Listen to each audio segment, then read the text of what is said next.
Welcome back, TJ. Appreciate it. Appreciate it. So Fight Week Media Day, is it a day that you've been looking forward to, or is it a day that you've been absolutely dreading? What's your thought? I guess looking forward to. I like Fight Week. Fight Week's that nervous energy to get out there and perform. Questions asked about the fight.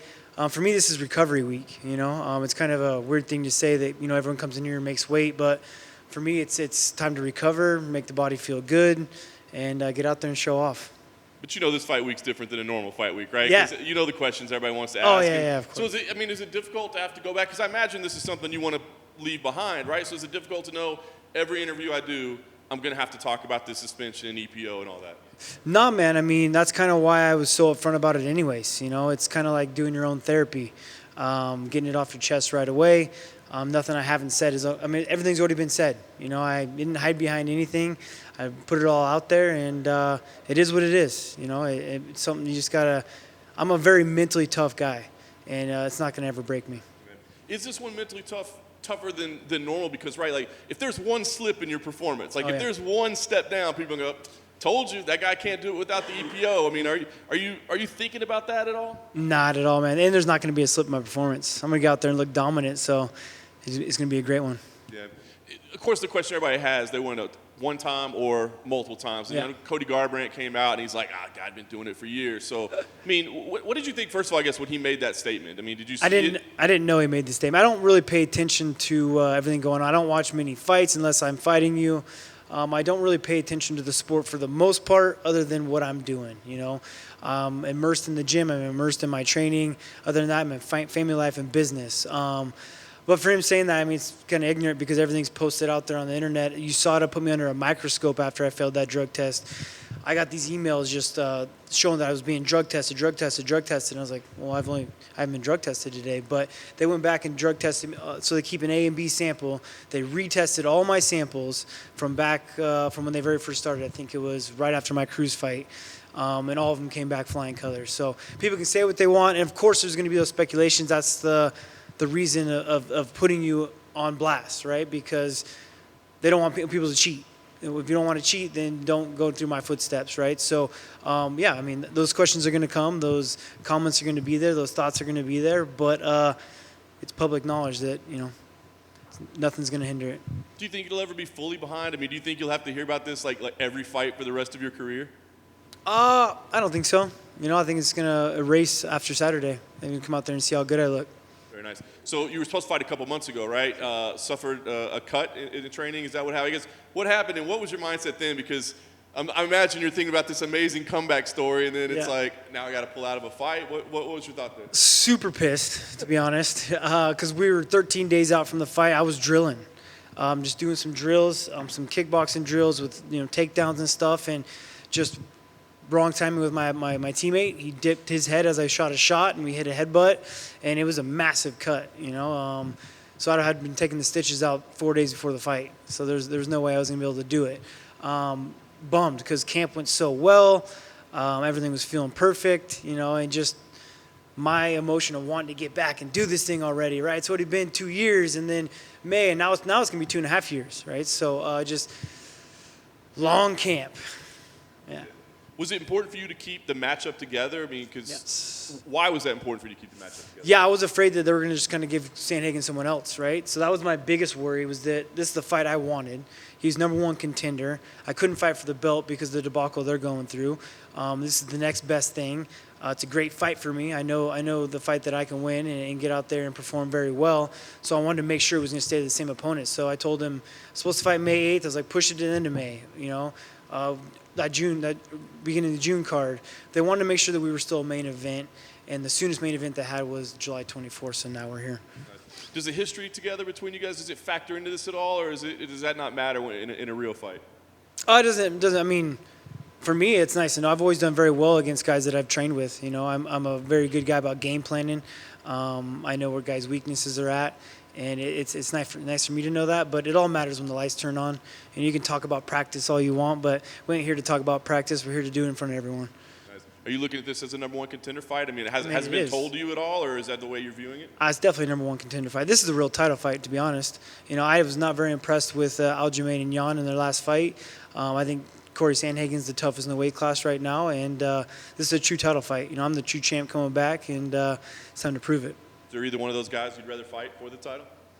I think he's the better fighter. Watching that last performance, he did very well with his game plan against Sterling, and I think he'll win the next fight, so I'd probably rather fight him. Last thing for me, I guess, what's the goal here overall? I mean, I know you want to win, you want to get back to your title, but I'm just wondering, I mean, like, your reputation and all that's happening, I mean, are you hoping to rehab that at all, or people to leave that behind, or have you just kind of turned on the world and say, I'm not worried about it anymore? I mean, excuse my language, but fuck your reputation, you know what I mean? I mean, you got to worry about yourself. I have a great life. I have a great family. I'm just worried about my coaches, my teammates, my family. Other than that, I could care less. You can't be. I've been in this game too long to want to scroll through the comments and think what other people fucking think that are sitting behind their computers and not having anything to achieve for. Yeah. Let's try this. There we go. Cool.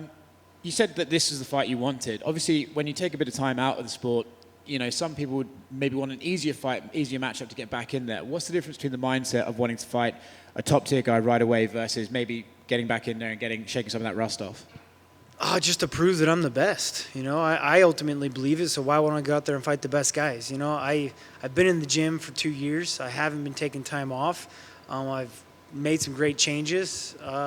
I believe I'm the champion, so I got to fight the toughest guys. And I don't have time. I'm 35 years old. I don't have time to waste. And we're in the UFC. You say easy fights. Like, let's talk about it. I mean, there's no easy fights, right? I mean, we got the best in the world here. Anything can happen. This is a sport that's often said that evolves really quickly. I know 2 years isn't the longest time, but do you see any new guys in the division or anything from the new top guys in the division that's changed since you've been away?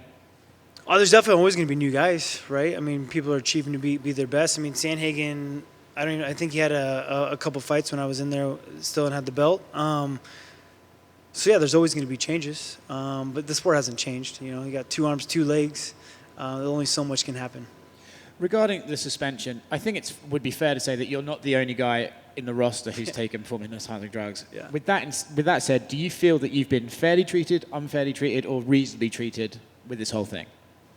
I don't think anyone cares, right? I mean, it's an unfair thing I did. So, I mean, you get bashed, you get bashed. If you don't, I mean, there's guys that have denied things that they've done, and they've gotten a lot less attention for it, right? I came out and was upfront about it and told the whole world what I did, and I feel like I got bashed for it. But I'm happy with the way I handled it, and that's all that really matters. I mean, how everyone else wants it. Like, again, I don't go through my comments. I don't care what anyone else thinks. I care what it's never too late to rewrite your story. I care about what my 3.5-year-old son is going to see when he rewatches my fights, how he's going to see my story, and how I dealt with adversity. You've been candid this whole process, and so just out of curiosity, you trained with it, now you trained without it. Have you felt a physical difference without it? Did it make a big difference to you in that camp when you were taking it? No, man, I was dying. You know what I mean? There's no way I'd ever go to 125s again, right? So how about we do this? Let's let every one of my opponents take what I was taking. I could care less because it did not help me. I actually feel 10 times better now than I did going into that fight. I had to lie to myself and tell myself how great I felt going into it because you're a mentally tough, best in the world, pound-for-pound fighter. But to be honest, like, I could care less if any of those guys are taking what I was doing. I was trying to get my levels back to normal. My hematocrit crashed to the 30s. I was anemic. I didn't want to wake up in the morning and train. I was cold constantly. So to understand what I was going through and the decisions I made and why I thought I should do it, I mean, yeah. Do you think that's part of the whole thing that no one will ever really understand? Nah, no one gives a shit. I mean, no one cares about that. I mean, I cheated. You know what I mean? That's what it is. No one cares about why I did it because they're all excuses. Everyone has one and they all stink. Yeah. DJ? Yeah. DJ, hello? I can hear you. Okay. Yeah. So when you got that phone call that you had popped, whose idea was it for you just to come straight out? Was it yours? Was it your manager's? Was it like a family teammate? Like whose? It was mine. I actually got a lot of flack from my manager and things like that. I was like, especially because I was like all doped up on pain pills after my surgery. Because I knew about the suspension before everyone else did, right? So as soon as I found out about the suspension, I lined up shoulder surgery. I got shoulder surgery, and then the next day it was being announced. And I'm laid up in a sling, and I just knew that the best thing was to get in front of this thing, hear it from me rather than someone else. Again, I got ridiculed for it because I was so upfront about it and let everyone know what happened, but I still think that was the best way to handle it. I think that my family is, my grandpa, my dad, everyone that raised me know that I did the right thing. And then you've said in interviews that you don't have to fight for money anymore. Yeah. You're set. I guess what more do you have to prove? Like, do you have a checklist that you have left? Like, what is it? The 2 years I turned it into a blessing, right? It was a silver lining. I'd never obviously choose to do it again, but I used that time very wisely, and I set up my business and I set up my life outside the octagon. So I know when I retire that I'm good, right? I don't have to come in here and fight. And I mean, it's pretty nerve-wracking when you're first getting into the UFC and you get paid to show, you get paid to win, and you need that money to support your family. You want to live a certain lifestyle. I mean, that's a lot to worry about, and to not have that is very nice. So to set up the business outside of it has been great. But my checklist, this is just who I am and what I do. So I didn't know I'd be fighting this late in my life. I didn't know I'd be in the UFC for over a decade, but yeah, I mean, I feel great. I didn't realize my body would be this great at 35 years old, but I owe that to Sam Calavita and what he's been able to do to me. I could fight a lot longer if I want to. You say that you didn't expect to be here. Did you want to retire earlier? I expected to. I always told my wife, I was like, yeah, I probably don't see myself fighting after 35 years old. I'm 35 right now. I mean, obviously that suspension played a fact in it, right? Maybe if I would have just continued to be dominant this last 2 years, I mean, who knows what would have happened, right? But I was also thinking 35 years old, man, I'm going to be old. I don't feel old, though. I feel like a young kid still. My wife made me grow out the beard a little bit because I still been looking too young. She's tired of making me look. I look like a child. So maybe this makes me age a little bit. Your beard looks good. Nah, thank you. It grows in very patchy, but it's all right.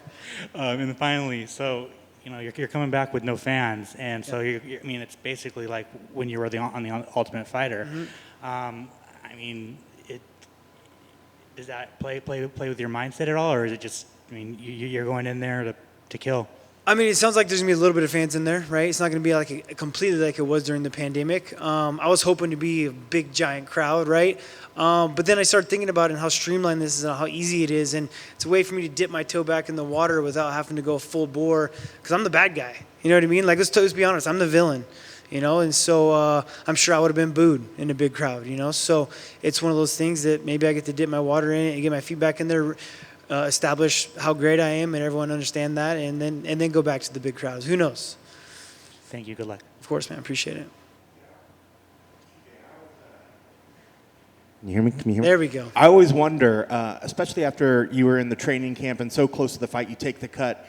I always wonder, because I see it sometimes in some training camps where guys will actually implement headgear and others don't. Did that change the way you went into this one? Is that something that you think in the back of your head when you get closer to wear headgear, or does it affect the training to actually put that on? I slept with my headgear on. No. Man, we were drilling. It wasn't like I was sparring, when I did get cut. But yeah, Dwayne did say that maybe I should have been wearing my headgear during that time because we're doing kind of like live drills, right? Like going easy, but you're still doing live motion, kind of fight simulation stuff. I said that I'd wear my headgear the whole time this second fight camp around, but I didn't. It was just a freak accident, Actually, that camp sucked because I got cut at the very beginning of it, and then I reopened it up at the end of camp. So maybe I did need a little extra time to make sure it healed up all the way, and now it's good. I actually got it tested at Tyler Womble's place at Classic right when I started coming back and doing some live motion. Caught an accidental elbow on it, and I thought for sure it was going to be cut right back open again. But I went to a plastic surgeon the second time around to get the sutures even better, and held up great. So I've got tons of confidence that it's going to hold up. Awesome. And then going back in this time, and you kind of touched on a little bit when some of the other answers, in this 2 years that you've been away, I guess, on the flip side, what's been the most frustrating thing that you've dealt with, and what has been, you talked about your business, what's been the silver lining in the time away as well? I think the roughest thing is just watching the weight class take off without you in it, right? Like seeing the things happening without you, a guy wrapping a belt around his waist when you believe it's yours, That's by far the toughest. But it was pretty easy to forget about it when you're a civilian, right? Like, it was nice to have that civilian life and to live a normal life. That I will be looking forward to retirement kind of thing, you know? The silver lining was the 2 years that I got to spend with my son. The first year of his life, I was fighting title fight after title fight. And I completely submerged myself into training when I'm in a fight camp. And I feel like I missed that first year. I didn't miss it, but not as involved as I wanted to be. And so not having to solely focus on a fight for 2 years, I got to really, especially in the developmental stage he was in. You know, I feel like when he's grown up and he's, you know, from 1 to 3 years old, he's so many good habits that you can develop, and I want to be there for that. I want to have a big role in it. I love being a father. I wish I could have 10 kids right now. I mean, it's been so much fun. So that was by far the silver lining. Setting up business is another thing too, but ultimately it was being a dad. And then lastly, just to sort of end it on this fight week, looking at Cory, just sort of break him down for us. What growth have you seen in his game? Where is he dangerous, and what are you expecting him to bring in this fight? Cory's a great athlete, you know. When I even trained with him, you know, he'd come in. I mean, I think he was a basketball player before he started becoming into martial arts, right? So he was one of those guys, like, and I was impressed with him being able to scramble and do the things he's been able to do. And he's got great footwork. He's got great distance control. You know, things I guess I've seen the best maybe is confidence, things like that, right? Maybe believing in himself a little bit more. But he's still the same fighter. He's still the same guy. You know, he's still the same guy I train with, and I know that I can come out there and put a beating on him. So I'm excited for Saturday. And you kind of touched on there lastly. What do you need to do to make sure you get your arms raised at the end of the night? Be myself, man. Be the same TJ Dillashaw that left that cage with the confidence and knowing that I'm the best, and then continue to add those things that I've done with new coaches. The great thing about myself in fighting is that I could be a different fighter from round to round. I can switch my game plan up when I need to. I can game plan for opponents because I'm so well-rounded. I don't think other guys can do that because they're a one-trick pony. You know, they have a stronger background. If you're a strong grappling guy, we know what your game plan is. If you're a strong, heavy striker, I know what your game plan is. You don't know what mine is. You know, I got to keep you guessing. That's what makes me the best in the world is you never know what I'm going to do. I can come out there and take you down and ground and pound you in. I can submit you. I've been rolling some Gracie Baja with Felipe de la Monica for the last 5 years, and I haven't even got to show it yet. I've been all knockouts, right? Or I can get out there and strike with the best of them. You know, I've already done it with it. And so I'm excited to get out there and show that's how you be the best in the world. Thanks so much. Best of luck. Of course, yeah. I just want to follow you said you're the villain. Are you going to embrace that the rest of your career? I mean, do you want to be a villain the rest of your career, or do you hope that one day there's a crowd actually cheering for you? I'll definitely always still have a crowd cheering for me, right? But when I became the villain, I think pretty easily when I was fighting against Garbrandt, right? It was like such an easy narrative of me being the snake. I mean, Conor McGregor made me the biggest villain you can because he's had all this power behind him, right? Like anything he said was gold. And so I was this snake in the grass, and I traded teams. Like I was doing what you need to do to become the best in the world. Yeah, I was thinking about myself. I am in a one-man sport. You know, if you're not doing it, then you're a fucking idiot. Excuse my language. Like, if you want to be the best in the world, travel the world, train with the best. Be selfish in this sport. I'm not here for my training partners. I am. I go and coach Juan Archuleta, but when I'm in my fight camp, I'm worried about myself. I've had to tell Juan that, like, be selfish. Be the best in the world. Do what you need to do. Find those best coaches. I'm the CEO of TJ Dillashaw. You know, like a lot of these other fighters, they let their managers make their decisions for them or their coaches, this and that. I make my decisions. I'm the CEO of this business. I'm going to hire the best coaches in the world. I'm going to find the Tyler Wombles, the Dwayne Ludwigs, the Felipes, the Daryl Christians, the Sam Calavitas. I'm going to find these guys and train with them. So if Dwayne's moving to Colorado, I'm going to go train with them. And if you have a problem with that, go fuck yourself. You know what I mean? So if that makes me the villain, then hell yeah, man. I mean, let's go for it. But I'll always have the people around me that are cheering for me that I really care about. That's all that really matters, you know?